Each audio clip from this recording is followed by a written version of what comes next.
Hey guys, it's Blake Buchanan. Tonight we're going to talk about handheld to weapon mounted light transitions.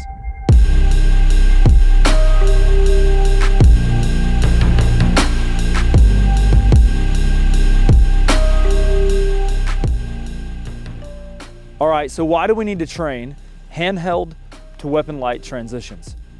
Because of the reactive nature of police work, an officer is likely to start with a handheld light in hand. But there may be a time and opportunity in which the officer can improve to a weapon light, allowing two hands on the gun. So once a decision has been made to transition from handheld to weapon light, timing and terrain will dictate that technique.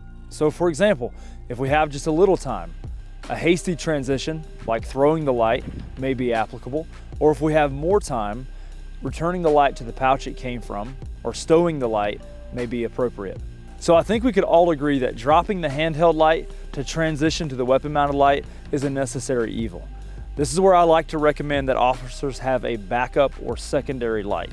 Having a light like the Modlite with the multi-mode head gives you kind of a dual capability in that this light can now simply replace the initial light with a full power fighting light per se, but also have the capability of performing admin tasks such as searching inside of a vehicle, etc.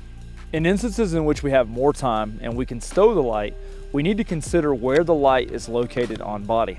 I often see guys will mount a light where they can quickly access it, but then they have a difficulty returning it to the pouch efficiently. Here in this setup, I have a Kydex holder inside the plate carrier that makes it very easy to access and retain the light quickly.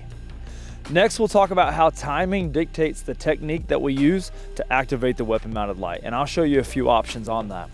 So again, to recap, if I'm out on the handheld light and there is no time to transition, then I'm going to need to possess the skills to respond handgun, handheld.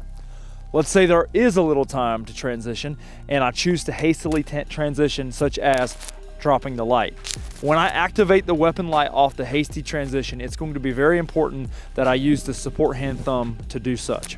So let's say I've identified that I have more time to transition and I can stow the light. I may want to keep light on the individual that I'm interacting with. And so I'm going to have to stay out on the handheld while I activate the weapon mounted light. But to be able to activate the weapon mounted light, now I'm going to have to use the primary hand or the trigger finger. There's an important note on this. When I activate the light with the trigger finger, I need not be on the sight. So I'm going to have the muzzle depressed, activate the light, continue my dialogue with the individual, and when appropriate, return the handheld light to the pouch and get two hands on the handgun and continue to interact with the individual. I'm still not directly on the sights. I'm looking just over the gun and not through the sights. And should I now escalate to guns, I can apply the sights and respond appropriately. Lastly, let's talk reintegration of the handheld after a weapon mounted light engagement. So I'm out on the weapon light, I went to guns, and now I want to reintegrate the handheld. This is one of the reasons I advocate for constant on switching on the weapon light. By leaving the light on, it's going to accomplish a few things. One, it's going to allow my team to know where the problem is.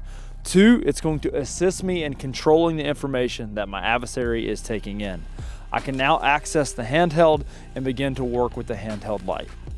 Guys, by now you probably realize that low light is very mechanically complex.